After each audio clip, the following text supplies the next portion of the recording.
감사합니다. 여러분의 기도 가운데 사역 잘 마치고 돌아왔습니다. 제가 이번에 갔던 곳은 스페인이죠. 한때는 해상의 패권을 가지고 무적 함대라는 그러한 스페인, 남미를 거의 정복했던 그 나라. 남미도 가보면은 거의 대다수 큰 건물은 그 당시에 지은 관공서와 그리고 큰 성당들만 있죠. 이처럼 그러하였던 이 스페인이 오늘날은 참 어려움 가운데 살고 있다라는 것을 봤는데요. 왜 그럴까요? 하나님의 말씀을 떠났기 때문이다. 그리고 무너질 수밖에 없는 망대를 그들이 만들었다는 겁니다. 예수를 믿는 사람들, 복음화 비율이 1%도 안 되는 나라, 전부 천주교 신앙만 하고 있는 죽음의 신앙을 갖고 있는 그런 나라였습니다. 이러한 것을 보면서 무너지는 망대는 참 슬픈 망대다라는 것을 보는데, 마태복음 7장 26절에서 27절에도 보면은 하나님의 말씀을 듣고 순종치 않는, 준행치 아니하는 자들은 모래 위에 세운 집과 같아서 비바람이 불고 창수가 일어나면은 무너진다, 그렇게 말씀하고 있습니다. 이 무너지는 망대는 도대체 무엇일까? 바로 자신을 의지하는 것, 그게 무너지는 망대입니다. 창세기 3장에서 보는 것처럼 에덴 동산 사건이 바로 자신을 의지하게 만드는 사단의 전략이죠.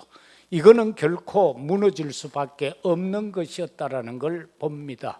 영원히 하나님을 찬양하며 살아가야 할 인간이 에덴에서 추방이 되고, 그러면서 그들에게는 죽음이 찾아왔고 저주와 재앙이 몰아닥친 사실을 우리는 보게 됩니다. 무너지는 망대는 뭡니까? 자기의 것을 의지하는 겁니다. 오늘날 세상에 많은 사람들은 무엇을 가졌느냐는 것을 가지고 행복하다 또는 자신 있게 삶을 살아가기도 합니다. 그런데 그 자기 것을 의지하였던 그들에게 온 것은 바로 네피림 시대를 통한 홍수 사건일 수밖에 없었다라는 사실을 봅니다. 오늘 또 이 지상에는 얼마나 많은 그러한 자연적 재앙들이 옵니까? 나 자신의 것을 의지했는데 자연 속에서 그것을 다 빼앗아가 버리는 경우도 봅니다.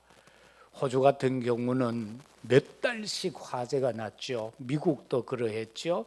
이 스페인도 산불이 나서 몇 개월 동안 타들어가 버린, 그리고 저 마드리드하고 상간 지역에는 섭씨 50도까지 올라가 버리는, 그래서 사람이 살 수 없을 정도가 되어버리는 이러한 지경까지 다다르고 있습니다. 이번에도 보면은 제가 출발하는 날에 저쪽, 그러니까 네덜란드 쪽하고 그 대서양 위쪽으로 해서 폭풍이 일어났어요. 그래서 유럽으로 흩어지는 선교사님들과 성도들은 전부 하루 이틀씩 지금 못 가고 있는 것 같아요. 국제편은 그나마 그래도 조금 우리도 한 1시간, 2시간 연착해서 이제 출발을 해서 왔는데, 이처럼 자연의 힘도 이기지 못하는 인간의 모습인데 자기 것을 의지한다. 이것은 바로 네피림 시대의 상황이라는 겁니다. 그리고 자기 성공을 의지하는 것, 이것 역시 무너질 수밖에 없는 것이다라는 것을 우리가 봅니다. 그것은 바로 바벨탑 시대였죠. 그들이 그처럼 탑을 쌓아서 하늘에까지 닿고자 했지만은 하나님께서 그것을 친히 무너뜨려 버리는 사건이었던 것입니다. 그러면은 하나님의 절대 망대는 뭐냐? 무너지지 아니하는 망대다.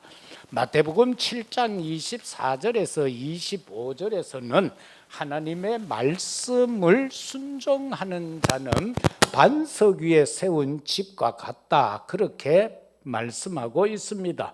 그래서 그거는 어떠한 재앙적인 재앙이 임해도, 자연재해가 임해도 무너지지 아니했다라는 것을 밝혀놓고 있습니다. 그러면은 이것은 도대체 뭡니까? 우리가 이 유럽 땅에 복음을 전한 지도 근 25년 이상이 되어졌는데요. 이 지금 우리가 전하였던 이 스페인에도 현지 목회자가 두 분이 있어요. 두 분이 있는데 바로 발렌시아에 호세 목사님이 있고 마드리드에는 안토니오 목사님이 계시는데 연세가 많은데 또 암이 왔어. 그래가지고 거의 죽을 상황까지 다다랐는데 감사하게도 이번에 보니까 두 분 다 건강한 모습으로 집회에 참석하게 되어졌습니다. 그런가 하면은 참 감사하게도 네덜란드하고 이태리에 또 교회가 하나씩 더 세워지는 그러한 은혜도 확인할 수가 있었습니다. 하나님의 절대 망대, 무너지지 아니하는 망대는 어떤 것인가? 어떤 사람들인가? 우리가 누군가를 이해한다라는 것은요, 내게 능력이 없으면은 남을 이해할 수가 없습니다.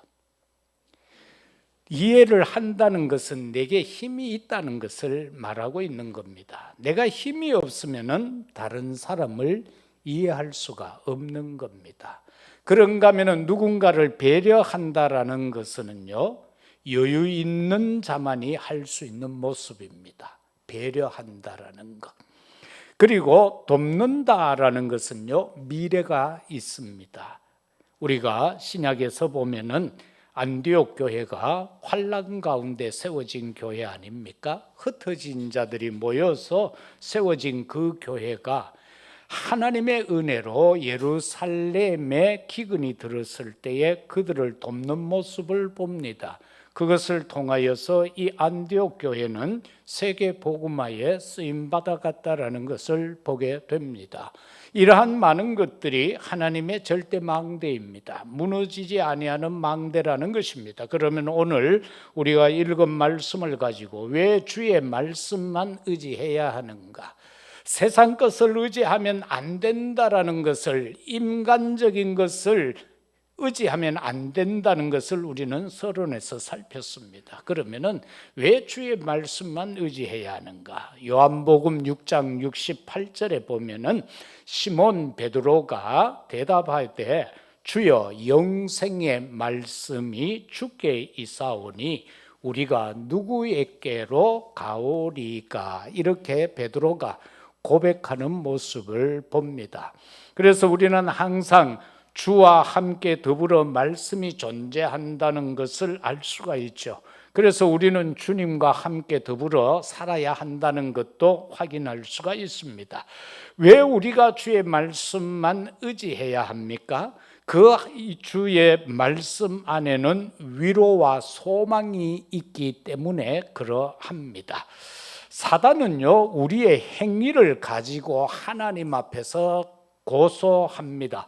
욥기 1장 6절에서 12절에 보면은 하나님 앞에 하나님의 아들들하고 그리고 사단이 같이 옵니다. 그리고는 자신들이 두루두루 다녔던 상황을 보고합니다. 그때에 사단이 하는 말이 그겁니다. 하나님이 네가 저기 가서 욥을 보았느냐? 참 그 욥 믿음 괜찮았지? 라고 할 때에 사단이 하는 말이 가관입니다. 그 하나님이 복을 주니까 하나님을 경외하는 것 아닙니까? 그럴 때에 하나님께서 그럼 좋다. 욥의 생명을 건들지 말고 네 마음대로 한번 욥을 시험해 봐라. 그래서 그 말을 듣고 이제 사단이 떠나서 욥을 공격하는 것이 그 욥기서입니다. 그리고 욥이 하나님의 은혜 안에서 절대 떠나지 아니하고 그 신앙을 지키고 결과적으로 배의 축복 속으로 들어가는 그런 기록의 말씀이죠. 사단은 이처럼 우리의 행위를 가지고 고소합니다. 하나님 앞에 가서 말입니다. 저 대구 동구 신암동 120번지에 갔더니만 대구 선교교회가 있는데 그 김일환 목사가 있는데 그거요 그래요 하면서 하나님 앞에 가서 막 고소해요. 고소를 하면은 그게 우리 각자 영으로 느껴져요.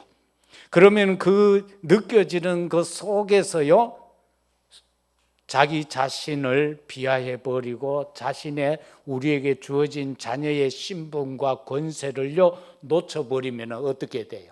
낙심하고 좌절하고 완전히 늪에 빠져버릴 수밖에 없는 겁니다. 우리가 약할 수밖에 없죠. 연약하지요. 우리가 범죄할 수도 죄를 지을 수도 있죠.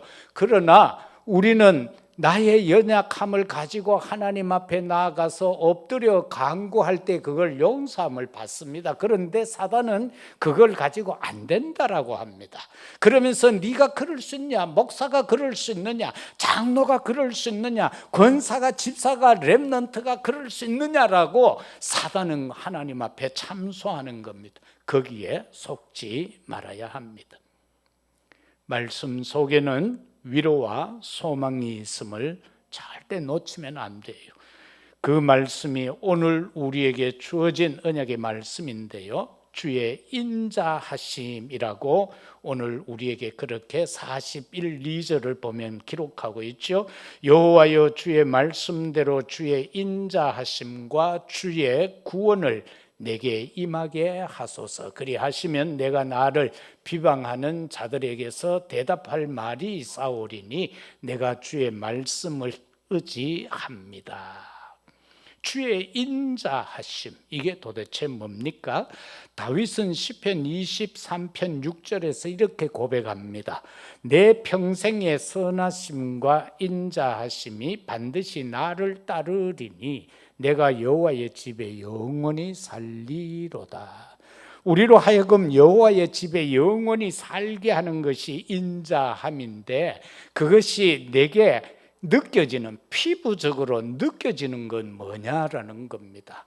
우리가 그 여호와의 인자하심, 기다려주심과 자비와 긍휼로 인하여서 우리는 죄된 상황에서 구원받아서 하늘나라에 가는 것이 당연하잖아요.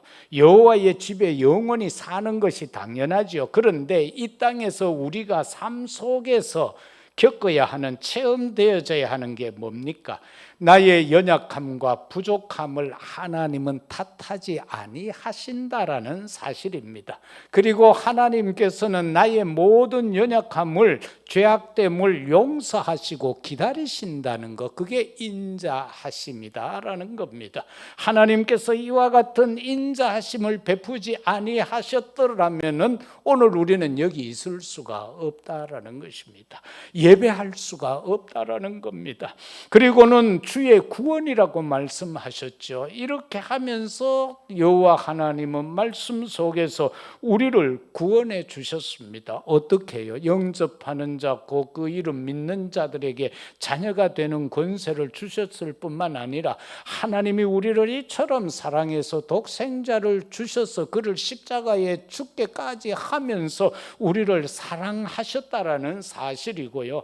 우리에게는 정말로 예수가 그리스도라는 그 이름을 우리에게 주셔서 우리를 구원해 주셨다라는 것, 그런가 하면은 또 사실적으로 현장에서 확인시켜 준 것은 그 감옥, 바울이 빌립보 감옥에 있을 때에 거기에서 일어난 사건을 통하여 지금 간수장의 집으로 가서 복음을 전할 때 일어난 사건입니다. 선생님, 우리가 어떻게 해야 구원을 얻을 수 있습니까? 라고 할 때에 사도행전 16장 31절은 주 예수를 믿으라, 그리하면 너와 네 집이 구원을 얻으리라. 그렇게 말씀하셨습니다.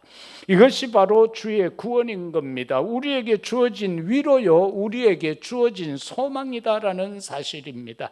그러나 말씀을 의지할 때에 우리에게는 또한 회방자를 이길 수 있는 힘까지 하나님은 주신다라는 것을 잊지 말아야 됩니다. 사단은 항상 회방해요. 창세기 3장부터 시작해서 요한계시록에 이르기까지 계속해서 사단은 믿는 자를 회방하고 있습니다.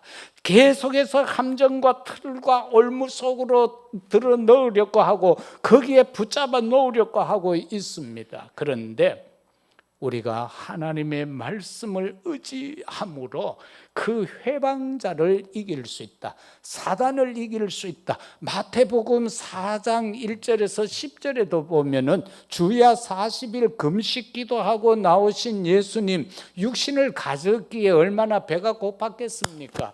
그러한 예수님에게 사단은요 말합니다. 배고프지? 라고 하면서 떡같이 생긴 돌을 갖다 들이밀면서 이걸 떡을 네가 하나님의 아들이라면 떡으로 만들어 먹으라는 겁니다. 얼마나 교묘합니까? 꼭 발을 빼지 못하도록 우리에게 다가옵니다. 네가 하나님의 아들이라면은 이거를 돌을 떡으로 만들어 배고프지 먹으라는 겁니다. 그 말은 또 다시 말하면 뭡니까? 네가 이거 떡으로 만들어 먹지 않으면은 너는 하나님의 아들이 아니라는 거예요. 사단은 이렇게 우리에게 접근합니다. 네가 예수 믿는 사람이 맞느냐? 그러면 네가 이렇게 해야 되는 거 아니냐고 말입니다. 그러나 거기에 속으면 안 됩니다. 그러면은 또 어떻게 합니까? 저 성전 꼭대기에 데리고 올라가서는 또 뛰어내리라고 하잖아요. 똑같은 것을 가지고 또 시험합니다. 그런가 하면은 저 높은 산 꼭대기에 데리고 올라가서 천하의 모든 영광을 보여주면서 나한테 한 번만 절하라는 것 아닙니까?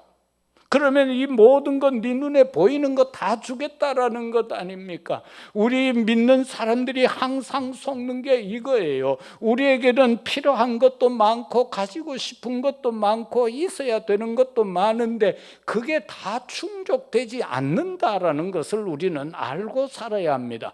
그런데 그걸 충족하기 위해서 우리는 하나님을 떠나버린단 말입니다. 그걸 충족하기 위해서 우리는 예배를 실패해 버린다는 겁니다. 그게 사단이 우리를 속이는 거예요. 거기에 속지 말아야 되는데 속는다 말입니다. 그 다음에는 주의 말씀을 왜 의지해야 합니까? 그 말씀 속에는 은혜가 있기 때문에 그러합니다. 우리가 읽은 43절에서부터 48절의 내용인 것입니다. 저와 여러분들이 어떻게 살아가고 있습니까? 우리는 이 시간도 어떻게 하나님 앞에 나와 예배드리고 있습니까? 어떻게 우리가 삶을 영위해 가고 있습니까? 모든 것이 주의 은혜인 줄로 믿습니다. 주님이 베풀어 주신 은혜가 아니라면은 우리는 한순간도 살아갈 수 없는 존재임을 알아야 됩니다. 그러나 하나님을 알지 못하는 자들, 말씀이 없는 자들은 자기의 수고와 노력으로 살아가는 줄로 압니다. 자기가 힘써 했기 때문에 살아가는 줄로 압니다. 그래서 열심으로 삽니다. 그거 아니지요. 우리가 살아갈 수 있는 것은, 살아온 것은 주의 은혜인 줄로 믿습니다. 그래서 가장 중요한 건요, 네피림 시대도 이긴 것은 하나님께 은혜 입는 것밖에 없었지 않습니까? 그래서 우리 성도들도 은혜 입어야 되고, 특히 우리 자녀들은 하나님의 은혜를 입어야 합니다. 딴 그 어떤 것보다도 하나님의 은혜를 입어야, 하나님의 보호하심 속에서 살아야지 잠깐의 성공 같은 것은요, 그것은 하나님을 떠나게 하는 것이요, 사단과 버타여 살아가게 하는 것이지, 그걸 통해서 하나님께 영광 돌려질 수는 없다라는 겁니다. 그래서 정말 하나님의 은혜 속에서 깨달아져야 돼요. 주의 은혜구나. 하나님의 은혜가 아니면 내가 살 수 없구나. 요셉이 노예로 잡혀갔는데 팔려갔죠. 그 속에서 그가 이길 수 있는 게 뭐였겠어요? 하나님이 나와 함께 하시는 그 임마누엘의 은혜를 그가 누렸기 때문입니다. 하나님이 나와 함께 하신다라는 것을 그는 놓치지 않았기 때문에 그러합니다. 그렇기 때문에 정말 하나님이 나와 함께 하신다는 거 놓치지 않도록만 해도 됩니다. 43절에서 44절까지를 통해서 보면은 그 은혜는 어떤 은혜인가? 세상에서 제일 큰 보화를 누리는 겁니다. 그 보화가 도대체 뭡니까? 진리의 말씀이 내 입에서 조금도 떠나지 말게 하소서. 내가 주의 규례를 바랐음이니이다. 내가 주의 율법을 항상 지키리니 영원히 지키겠습니다 라고 기록하고 있습니다. 바로 이건 뭡니까? 내 마음에 하나님의 말씀이 각인되어야 한다라는 겁니다. 마음에. 왜냐하면은 주님도 그렇게 말씀했죠. 입으로 들어가는 것이 더러운 것이 아니고 입에서 나오는 것이 더러운 것이다. 그렇게 말씀하셨습니다. 다시 말하면 내 마음에 하나님의 말씀이 각인되어져 있으면 내 입에서 나오는 것은 하나님의 말씀일 수밖에 없습니다. 내 마음에 불안이 있으면 내 입에는 불안의 말이 나올 수밖에 없고요. 내가 근심하고 걱정하고 염려하는 것이 내게 있으면은 그게 입으로 나올 수밖에 없습니다. 그래서 부정적인 사람이 되고 불평하는 사람이 되고 원망하게 되는 그런 사람이 될 수밖에 없다. 그건 왜? 말씀이 아닌 다른 것으로 내게 각인되어 있으니 그 상황에 어떤 상황이 되어지면은 그 속에서 잘못된 말이 나와질 수밖에 없다는 겁니다. 상황이 문제가 아무리 있을지라도 내게 말씀만 각인되어져 있다면은 우리는 그 상황을 이길 수 있는, 극복할 수 있는, 위기를 기회로 바꿀 수 있는 그러한 하나님의 말씀이 내 입에서 나와지게 된다라는 것을 말씀하고 있는 것입니다. 제일 큰 보화는 뭐라고 말씀하고 있습니까? 마태복음 13장 1절에서 23절은 네 가지 밭에 대한 비유의 말씀이죠. 제자들에게 예수님이 한 말씀입니다. 한 사람이 씨앗을 뿌리는데 길가에다가 뿌렸다. 그 다음에는 돌짝밭에다가 뿌렸다. 가시밭에다가 뿌렸다. 그리고 옥토에 뿌렸다. 그걸 말씀하죠. 길가에 뿌렸으니까 땅이 단단하니까 이게 뿌리 내리지 못하고 그냥 드러나 있으니까 새가 먹어버렸다는 거예요. 돌짝밭에 떨어졌다. 다행히 돌 밑에 들어가니까 습기가 있어 잠시 싹이 났지만은 땡볕에 의하여서 말라버렸다라는 겁니다. 그 다음에는 가시떨기 속에 떨어졌다. 흙이 좀 괜찮아요. 가시떨기니까. 그런데 싹이 났는데 가시덤불이 그것을 위에서 덮어버렸다. 그래서 결실하지 못했다. 옥토에 떨어졌다. 그런데 그것은 100배, 60배, 30배의 열매를 맺었다. 그것을 가지고 그렇게 말씀하죠. 하나님의 말씀을 듣기는 들었는데 그냥 날려버렸고, 하나님의 말씀이 잠시 심령에 떨어져서 돌짝밭 같아 삭이 나니까 조금 기뻐하다가 문제가 오면은, 바람이 불면은, 태양볕이 쬐면은 그만 거기에서 낙심해 버리고, 그 다음에는 가시떨기에 떨어졌다 삭이 나지요. 그래서 막 감사하고 기뻐하는데 뭔가 문제 상황이 와서 눌려버리니까 거기에서 소멸되어져 버렸다. 그러나 정말 옥토에 떨어진 씨앗은 100배, 60배, 30배의 열매를 맺는다. 바로 하나님의 말씀을 의지할 때 그렇게 된다라는 말씀인 겁니다. 둘째는 45절에서 46절까지를 통해서 보면은 말씀이 각인되면은 자유롭다라는 것을 말씀하지요. 내가 주의 율법을 항상 지키리이다. 영원히 지키리이다. 그리고 주의 법도를 구하여 싸우니 자유롭게 걸어갈 것이 오며, 이렇게 시인은 고백하고 있습니다. 말씀이 각인되어져야 내 인생의 삶이 자유롭습니다.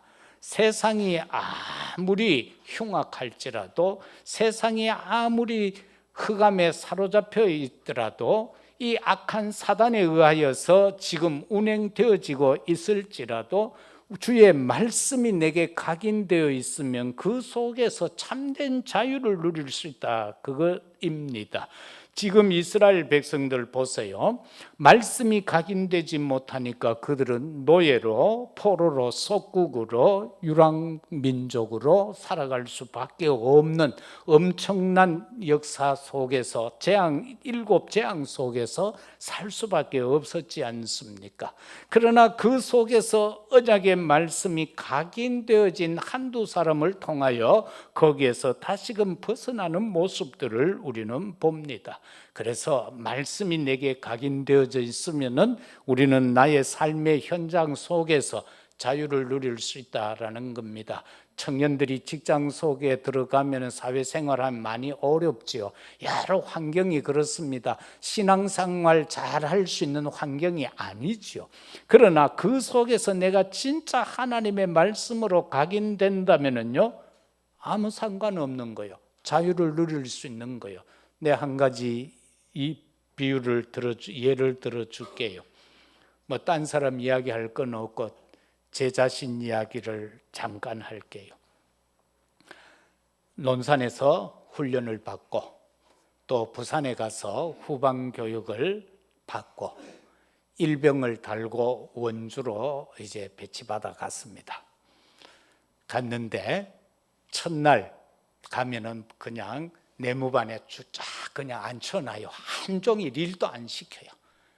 그래서 8명 우리가 같이 이제 사령부로 배정받아 가서 딱 앉아 있는데 밖에서 버스가 하나 사고 오더라고. 그날이 수요일이었어요. 교회 갈 사람 버스 타 가는 거예요. 나 아무 생각 없이 그냥 타고 가버린 거예요. 첫날에 신고하고 가야 되는데, 그것도 우리 시대의 군 같으면은요, 그 첫날 그렇게 교회 갈 수 있는 그것도 아니에요. 그냥 갔어요. 갔다 오니까 부대가 난리 났어요. 왜? 신병 하나가 왔는 게 없어져 버렸잖아.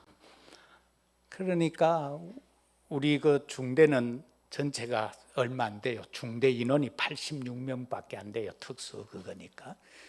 그래서 들어가니까 전부 기합 받고 난리 났어요. 막. 그래서 내가 들어가니까 의외되겠어요. 좀 얻어맞았어요. 그리고 딴 사람은 이제 내가 들어가니까 취침이 되고, 내 혼자 그때부터 밤새도록 기합 받는 거예요.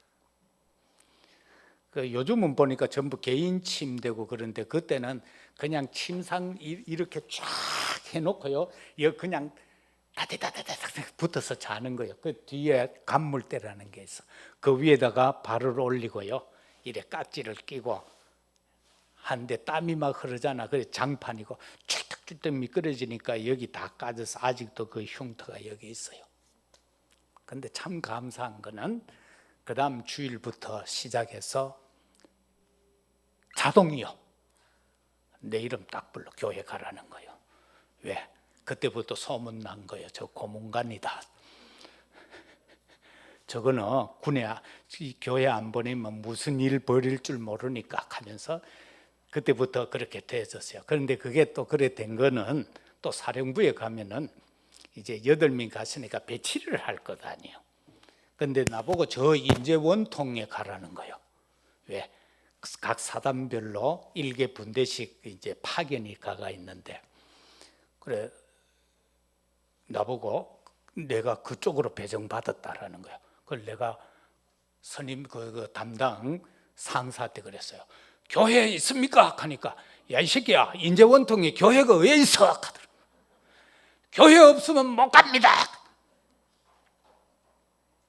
이 새끼 봐라, 이번에 또 꼴통 하나 왔네. 그래서 간 부대에서 제가 첫 수요일 날 배정받자마자 배치받아가지고는 그렇게 된 거예요. 그 다음부터는 자유로웠어요. 그러면은 막 공휴일 되고 주일만 되면은 큰 넓은 연병장에 봄이 되면 풀 막 나. 그것 하나도 없도록 다 뽑아야 돼. 근데 나는 교회 가요. 그래서 신학도 안 하고 갔는데 나중에 군종했어요. 자유로워집니다. 내가 전에도 얘기했죠. 회식하는데 대장이 전부 바가지 한 바가지씩 막걸리 떠서 주는데 우리 부대는 좀 재밌는 부대라 일주일에 한 번씩 회식을 해요. 그런데 거부했어요. 대장이 주는데 거부했어요. 그랬더니만 한 바가지 뜯는 걸 쏘아 붙더라고. 그 다음부터는 자유로워졌어요. 그건 저는 작게나마 그 당시에 내가 하나님 앞에 뜻을 정했다라고 생각을 합니다. 그래서 자유를 얻었다라는 겁니다. 그래서 참 감사하게도 군에서 성경 12독을 했어요. 그렇게 할 수 있도록 하나님이 은혜를 주셨어요. 그래서 정말로 우리는 두려울 것이 없어지게 됩니다. 하나님의 말씀이 들어오면 두려울 것이 없어지게 된다. 바로 하나님의 기적과 능력이 임하게 되는 거예요. 그리고 말씀을 떠나면 인생 여정이 불안해집니다. 내가 가기는 가는데 불안해요. 내가 사업을 크게 하기는 하는데 사업이 점점 확장은 되어져 가는데 불안해요. 그러나 말씀이 있으면 작은 것 속에서도 감사하며 즐거워하고 기뻐하며 평안함 속에서 살아갈 수 있다는 사실입니다. 정말로 하나님의 말씀은 각인되어져야 합니다. 그것은 항상 마음에 간직된다라는 거예요. 각인된다라는 것은 항상 그래야만 말씀으로 대처할 수 있는 거예요. 사도행전 11장 19절에서 30절까지의 말씀이 바로 스데반의 환난으로 인하여 흩어진 자들이 모여서 안디옥에 모여서 행한 그들의 성공 사례잖아요. 흥할 수밖에 없는 거예요. 정말로 말씀이 각인 안 되면 어떻게 돼요? 창세기 3장, 6장, 11장처럼 나 중심으로 살 수밖에 없고 내것 하면서 움켜쥐며 살 수밖에 없고 내가 성공해야 된다. 남이야 어떻게 됐든 남을 짓밟고라도 내가 성공해야 된다라는 삶을 살 수밖에 없는 거예요. 그리고 사도행전 13장, 16장, 19장처럼 사단 문화에 속을 수밖에 없는 거예요. 예수 믿는다라고 하면서도 전부 사단 문화에 속지 않습니까? 유럽에 가면은 성당들 거의 대다수 건물을 보면은요, 전부 반인 반수 그런 형상들이 성당 건물에는 다 있어요. 그리고 저 독일에 가면 종교 개혁자들이 세운 교회가 베를린에 있어요. 인데 그것도 들어가면은 교회 안에 전부 12사도상을 다 세워놨어요. 교회 안에.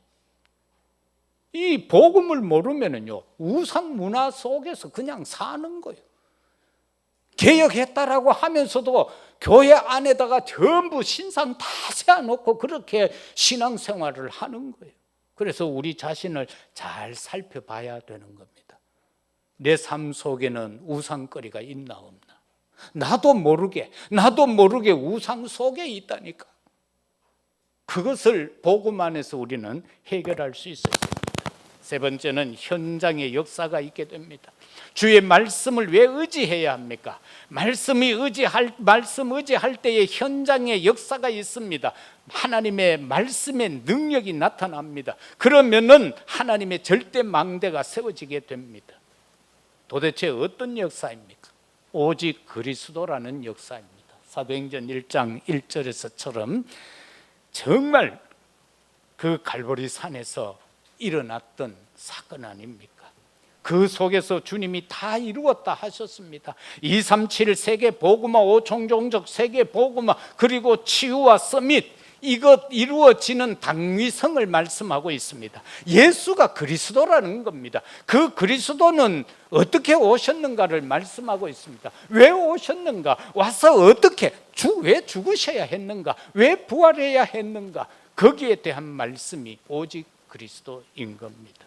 그리고 오직 하나님의 나라입니다. 이게 현장에서 역사가 되어져야 한다라는 겁니다. 그게 바로 뭡니까? 사도행전 1장 3절처럼 감람산에서 예수님께서 그 이후에 감람산과 더불어 40일 동안 두루 다니면서 오직 하나님의 나라에 대한 일을 말씀하셨죠. 그게 오늘 우리가 회복해야 될 세 가지 뜰입니다. 이 세 가지 뜰을 통해서 이방인이 마음껏 교회에서 함께 더불어 정말 우리 교회다라는 생각 들도록 만드는 역사가 일어나야 됩니다. 그런데 아유 목사님, 우리 교회는 지금 아무도 없는데요? 237의 다민족이 아무도 없는데요? 왜? 시스템을 안 만들었으니까 없는 거예요.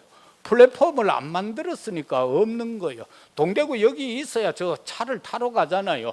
저기에 K2에 대구 공항이 있으니까 비행기 타러 가는 거 아닙니까? 그래서 우리는 정말 기도하면서 그렇게 해야 돼요. 하나님, 나의 현장에서 이방인 만나게 해주세요. 그 사람들을 통하여서 교회화되게 해주세요. 이런 기도가 우리에게 있어야 된다라는 사실입니다. 그런 밀접한 현장이 우리에게는 있을 수 있잖아요. 한두 사람에게는. 그러면은 그것을 가지고 교회화가 될 때에 정말 우리에게는 237이라는 것이 되어지고 치유라는 것이 되어지고 서밋이라는 것, 다시 말하면 이방인의 뜰과 기도의 뜰과 어린아이의 뜰이 그렇게 해서 형성이 되어져 간다라는 겁니다. 그것은 우리가 해야 될 필연성인 거예요. 그런가 하면은 오직 성령 충만이에요. 주님이 마지막 우리에게 부탁하신 말씀 아닙니까? 오직 성령이 너희에게 임하면 너희가 권능 받는다. 예루살렘, 유다, 사마리아 땅끝까지 이르러 내 증인이 될 거다. 그렇게 예수님은 말씀하고 있잖아요. 땅끝까지 증인, 이건 절대성인 겁니다. 하나님이 우리에게, 성삼위 하나님이 우리에게 약속해 주신 절대적인 것이요. 그래서 정말 우리가 말씀만 의지하면 현장에 이와 같은 역사가 일어나지게 된다라는 것입니다. 말씀 맺겠습니다.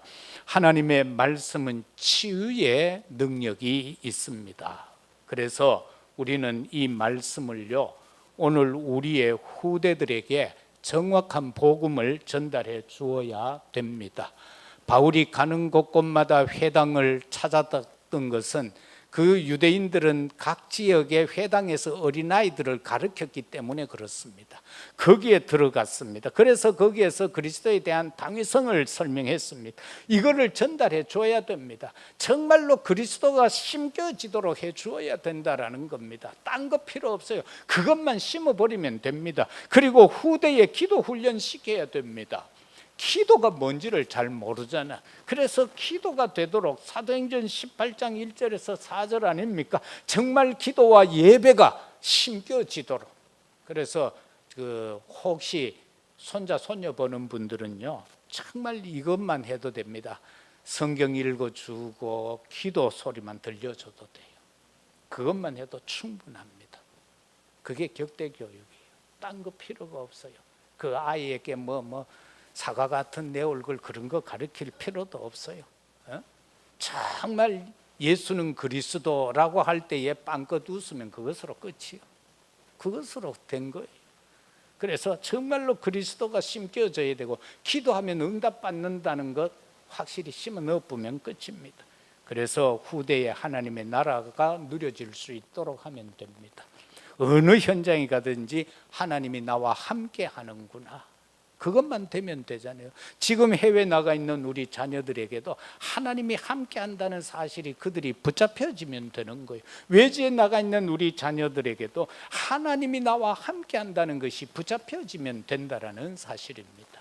사랑하는 성도 여러분, 왜 주의 말씀만 의지해야 합니까? 주의 말씀만이 나에게 위로와 소망이 되기 때문이고, 은혜가 되기 때문이고, 현장에 살아가는 내게 역사가 되어지기 때문에 그러합니다. 이 한 주간도 오직 말씀 안에서 승리하는 우리 모두가 되시기를 예수 그리스도 이름으로 축복합니다.